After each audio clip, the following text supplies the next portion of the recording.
जब मैं रात को घर पहुंचा तो मेरी पत्नी ने खाना लगाया। मैंने उसका हाथ अपने हाथों में लिया और कहा, मुझे तुमसे कुछ ज़रूरी बात कहनी है। वो शांत बैठकर खाना खा रही थी। उसकी आंखों में कुछ दर्द सा साफ नज़र आ रहा था। अचानक मुझे नहीं पता कैसे कहूँ, मगर मुझे उसे बताना ही था। मैंने बड़ी शांति से कहा, मुझे तलाक चाहिए। लगा जैसे उसे मेरे शब्दों से कुछ फ़र्क नहीं पड़ा, बल्कि उसने मुझसे पूछा, क्यों तलाक चाहिए। मैंने उसके सवाल को अनसुना किया तो उसे गुस्सा आ गया। उसने चम्मच उठाकर फेंक दिया और ज़ोर से चिल्लाई, तुम इंसान नहीं हो। उस रात हमने एक दूसरे से बात नहीं की। वो रो रही थी।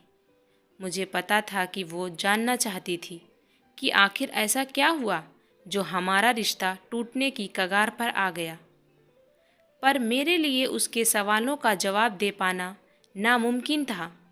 मैं अब किसी और से प्यार करने लगा हूँ।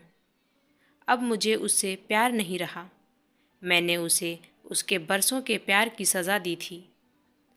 भरे मन से मैंने तलाक के पेपर तैयार किए। उसमें लिखा था कि वह पूरा घर, कार और कंपनी की 30% शेयर ले सकती है इस तलाक के बदले में। लेकिन उसने उन पेपर्स को देखा और उनके टुकड़े टुकड़े कर दिए। वो औरत जिसने मेरे साथ जीवन के 10 साल बिताए थे, वो आज मेरे लिए अनजान हो चुकी थी। मुझे इन 10 सालों का जो उसने मेरे लिए बर्बाद किए, मगर मैं क्या करूं? जो हो चुका उसे मैं बदल नहीं सकता था, क्योंकि मैं किसी और से अपनी पत्नी से भी ज़्यादा प्यार करने लगा था। आखिरकार उसके सब्र का बांध टूट गया और वो फूट फूट कर मेरे सामने रोने लगी। मेरे लिए उसका रोना एक तरह से उसकी रिहाई की तरह था। तलाक की ये बात जो कई दिनों से मुझे परेशान कर रही थी, अब बिल्कुल साफ हो चुकी थी।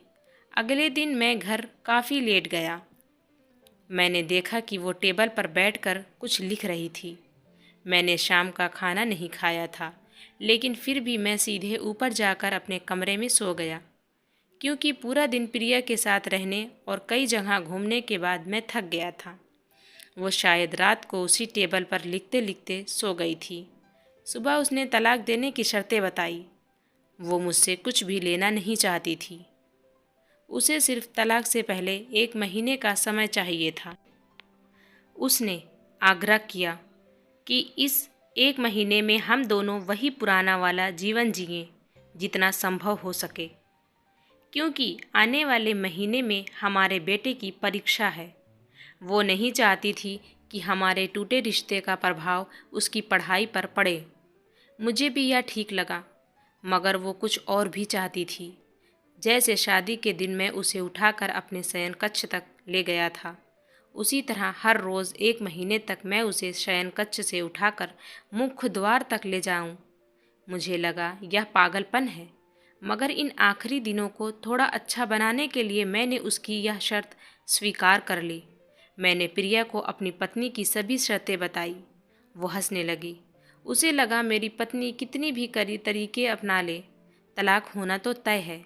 मेरी पत्नी और मैं किसी से भी इस दौरान नहीं मिले थे, लेकिन उस दिन जब मैं उसे पहली बार उठाकर गेट तक लेकर गया तो हम दोनों काफ़ी अजीब महसूस कर रहे थे। पीछे से हमारा बेटा भी खिलखिलाकर खुश हो रहा था। अगले दिन यह काम थोड़ा सामान्य और आसान हो गया। वह मेरे सीने से लगी थी और मैं उसकी खुशबू महसूस कर रहा था। ऐसा लगा जैसे कई दिनों बाद मुझे ये खुशबू मिल रही थी, या फिर कई दिनों से मैंने उसके होने का महसूस नहीं किया था।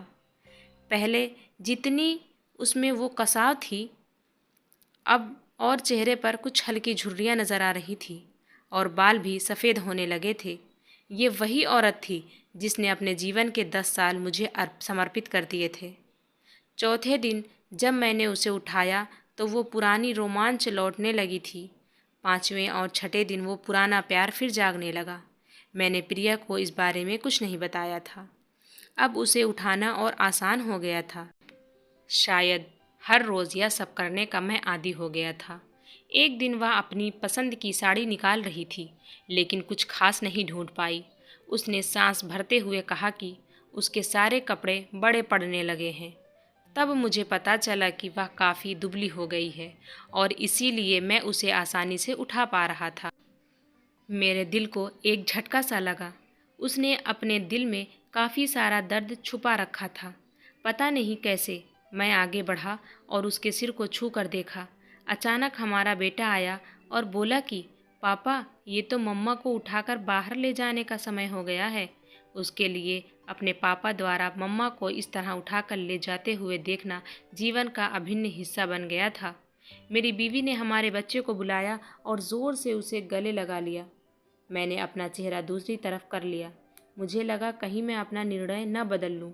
मैंने अपनी पत्नी को रोज़ की तरह उठाया और बेडरूम से सिटिंग रूम होते हुए हॉल तक लाया। उसने प्यार से अपने दोनों हाथ मेरी गर्दन के आसपास रख दिए। मैंने उसे ज़ोर से जकड़ रखा था, बिल्कुल हमारी सुहागरात की तरह, मगर उसका इतना कम वज़न मुझे परेशान कर रहा था। महीने के आखिरी दिन जब मैंने उसे उठाया तो मेरे लिए एक कदम भी चल पाना मुश्किल हो रहा था। हमारा बेटा स्कूल जा चुका था। मैं अपनी कार से ऑफिस गया और कार से कूदकर बाहर आ गया, बिना कार का लॉक किए। मुझे डर था कि अब एक पल की भी देरी मेरा इरादा बदल देगी। मैं ऊपर गया। प्रिया ने दरवाज़ा खोला और मैंने उससे कहा, सॉरी प्रिया, अब मैं अपनी पत्नी से तलाक नहीं लेना चाहता। उसने मुझे देखा और मेरे सिर पर हाथ फेर कर कहा, तुम्हें बुखार तो नहीं है?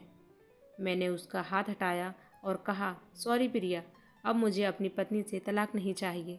हमारी शादीशुदा ज़िंदगी शायद हम दोनों के ध्यान न देने की वजह से बोरिंग हो गई थी, लेकिन इसका मतलब यह कतई नहीं है कि हम एक दूसरे से प्यार नहीं करते। अब मुझे एहसास हुआ है कि जिस दिन मैं उसे शादी करके अपने घर लाया था, उस दिन से जीवन के आखिरी दिन तक मुझे उसका साथ निभाना है। प्रिया के होश उड़ गए। उसने मुझे एक ज़ोरदार चांटा जड़ दिया मेरे मुंह पर। वह रोने लगी और दरवाज़ा अंदर से बंद कर लिया। मैं सीढ़ियों से नीचे उतरा और आकर अपने कार में बैठ गया। आगे एक फूल वाले की दुकान पर रुका और अपनी प्यारी पत्नी के लिए एक सुंदर सा गुलदस्ता लिया। दुकानदार ने पूछा कि इस पर क्या लिखना है। मैंने मुस्कुराते हुए कहा कि मैं तुम्हें जीवन के आखिरी दिन तक यूं ही उठाता रहूँगा, मेरी अर्धांगिनी। उस शाम जब मैं घर आया, हाथों में गुलदस्ता लिए, मेरे चेहरे पर एक मुस्कान थी।